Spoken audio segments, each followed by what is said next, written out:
Hey, welcome guys. In this video I'm doing a review of the Moto G4. It has measurements of 153 by 76.6 by 9.8 millimeters and weighing 155 grams. Basically put, that means this is a pretty large device, similar to the Note 5, I guess you could say. But at 155 grams, it's actually surprisingly light for its size, which is a plus. Now, it's not the best looking device, it's not the worst looking device, it's just rather plain and simple, which isn't terrible, but at $300 Canadian, it's hard to complain. Despite its rather large size, this device is actually surprisingly comfortable to hold. Over on the back, the plastic isn't smooth, you got these really tiny ridges, it's kind of hard to see, but you can just barely make them out on the camera, which makes it a bit better for grip. And of course, the back edges do have a kind of a curve to them, so it feels more natural when holding it in your hand, and that Motorola logo at the back acts as actually kind of like a little dimple. So going over the ports and buttons on the sides of the device, we'll start over at the bottom, which has a micro USB port, and that's pretty much it there. Over on the left side, there's actually nothing at all. And over on the top, we have a 3.5mm headphone jack, and over on the right, we have the power button and volume rocker buttons. Now, that's not all to it. This is not a uniseal body, so you can actually open the back. Now, here's the thing, you can see where the battery is, but you can't really access it. It's still kind of sealed in there.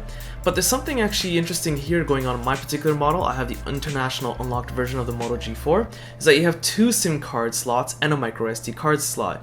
Now on the back there is a 13 megapixel camera, which is nothing really to talk about. It's just an okay camera. In fact, for this price point it's okay, let's put it that way, but compared to the competition you'll notice that the colors are quite dull. There's no saturation, there's not enough color pop. It's kind of lacking. Although I have to admit, it has one of the best video stabilization I've ever seen.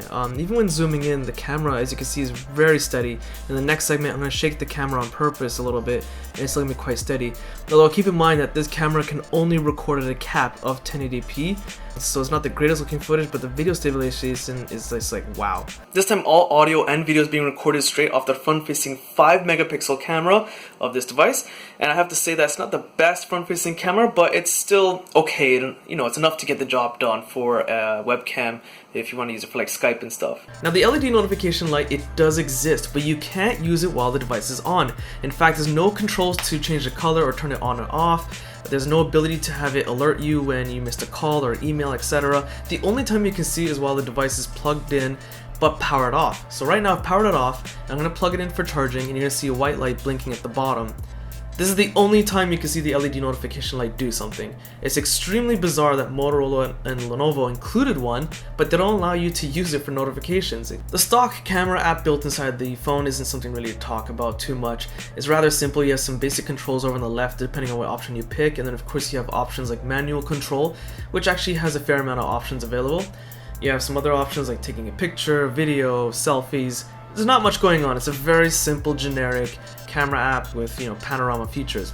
The bizarre thing is, well, there you can see me facing to front-facing camera, is that you can't control the megapixel count. You can't control the video quality, like 720p or 1080p. What you have is what you get. That's pretty much it. You just kind of take pictures, take videos, and you're pretty much limited on that. Of course, there is a manual control mode, which is always nice to have, but the camera app itself is rather disappointing. Now, the biggest concerns people would have with the $300 Canadian price device, or $200 American give or take, is the screen good? Well, it's a 5.5-inch IPS LCD display with a resolution of 1920 by 1080, basically making it a 1080p screen. But is it good? Yes, absolutely. This screen is fantastic. Color pop and clarity is top notch.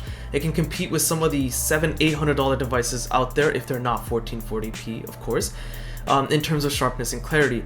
I will admit though, it does not have the best viewing angles. Viewing angles are pretty poor, even at, change the angles just a little bit, but quite honestly, it's hard to complain at such a low price point. Furthermore, in terms of increasing the brightness output level, this is one of the brightest screens I've ever seen on a cell phone. Now at this point, I'm going to do my regular speaker test, and as you guys can see, a nice view of my nose on that video that I have paused.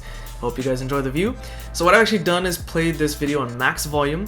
It's a video from my YouTube channel. It's a review of a smart garage door opener for your home. I highly suggest you check it out. It's pretty cool. I have a link to that video in the video description.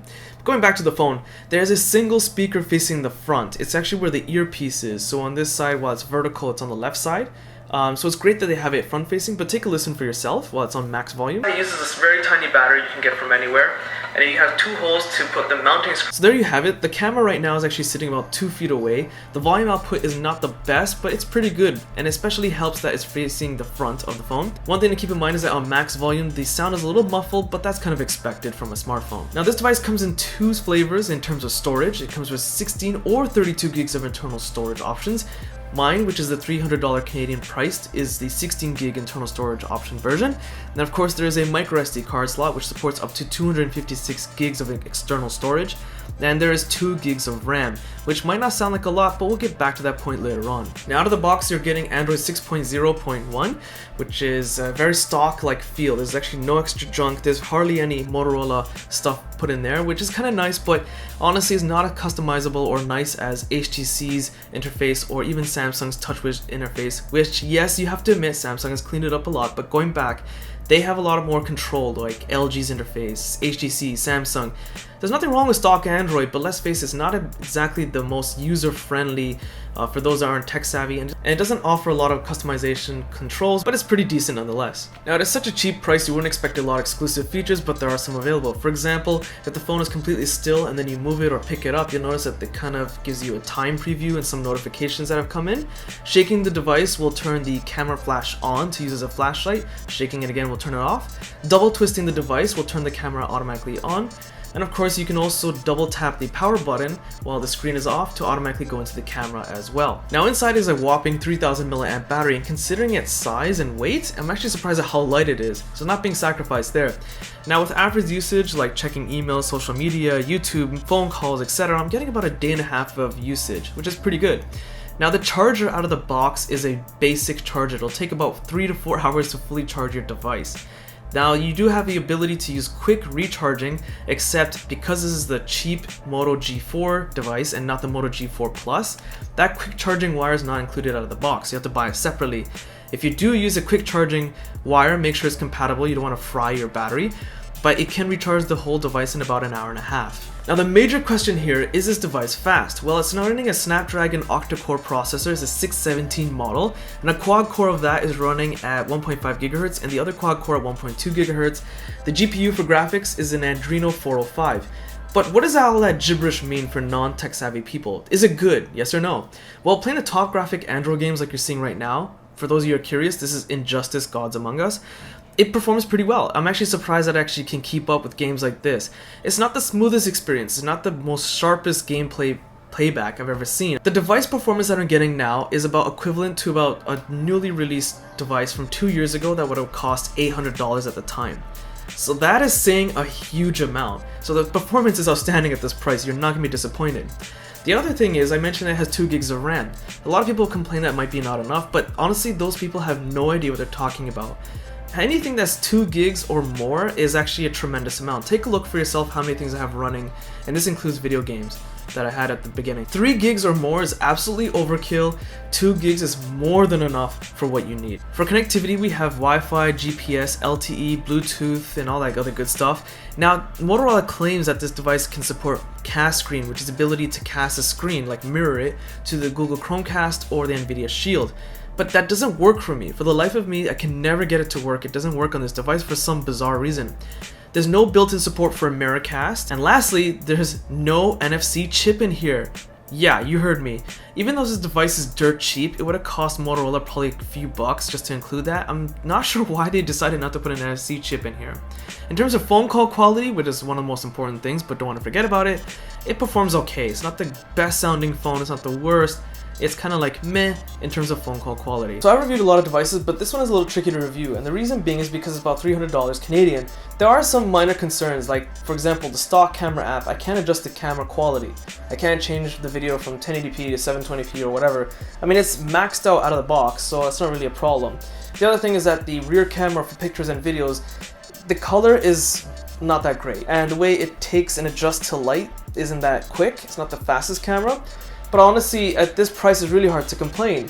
Now, the real concerns that I have is that they don't include a fast recharging wire in the box, because the wire included in this box takes about 3 to 4 hours to fully charge the device, closer to 4 to 5 hours actually. It would have cost Motorola about $5 to manufacture and place it in the box. Why didn't they do it? I could buy one off eBay for like $10. But overall, honestly, the value is just so great. I highly recommend checking it out if you're in a real tight budget. It's a fantastic device. So I hope you guys found this video useful. Be sure to check my Facebook, Google+, Twitter, Instagram links in the video description. Hit that like button, it does help. Subscribe, and thanks for watching.